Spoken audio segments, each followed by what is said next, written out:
Hello, magandang buhay po sa lahat. Magandang buhay. Ito na naman po ang inyong vlogger kuno.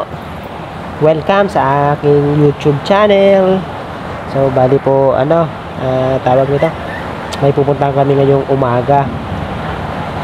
Tawag nito, kainan siya. Tapos, bali, mapapasin nyo si Diwata, yung Diwata Pares, yung kalaban ni Diwata. Hindi naman totally kalaban, pero para gano'n na din. si Rosmar. So pupunta namin dito sa may papuntang Kalawan.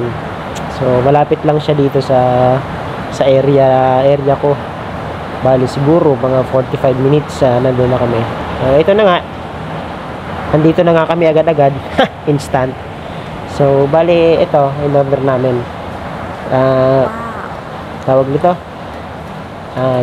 manok, siki ni Diwata, at saka yung Paris overload, bali, baboy.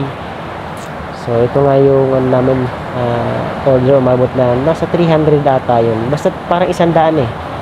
100 pesos. Mayroon ka na soft drinks. May libre ka ng soft drinks. Tapos, unli sabaw, pwede kang bumalik doon maliban doon sa kanin, hindi siya kasama doon sa parang freebies. Tapos ang kasama pa sa freebies parang ito yung pool nila, kung gusto mong lumangoy pwede.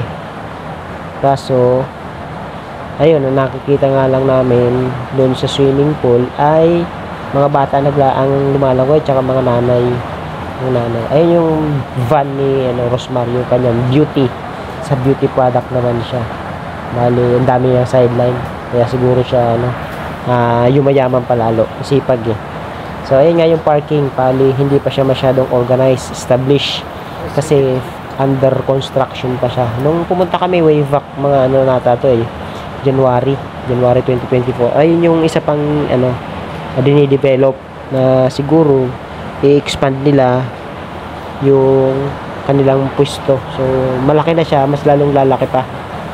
So, ito yung swimming pool na makikita natin sa ibang mga vloggers na itinatampok nila, na kung saan, ito nga, bali, siguro yung lalim nito, pambata lang. Siguro 3 feet or 4 feet yung, lalim.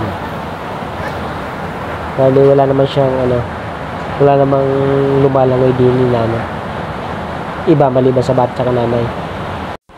At eto nga, habang inaantay nila ako na maubos yung iniinom kong libreng soft drinks. So, maya-maya kasi pauwi na din kami. Bale, umikot lang kami dito sa sa parting San Pablo at Alaminos, at pabalik uli ng Batangas. Dito na kami duman sa parting Los Baños. Yung iba Los Baños, yung iba dito sa medyo thermal. So ayun na nga, bali hindi ko naubos yung aking kinain kasi sa akin lang medyo hindi ko bet yung lasa. Ayun nga yung aking extra nagpapakit pa. Ayun, sa muli po, hanggang dito na lang muna yung aking vlog ko, no. Maraming salamat po sa panunood. Naway nabigyan kayo ng konting information regarding dito sa Paris ni Rosmar. Sa muli po, maraming salamat po.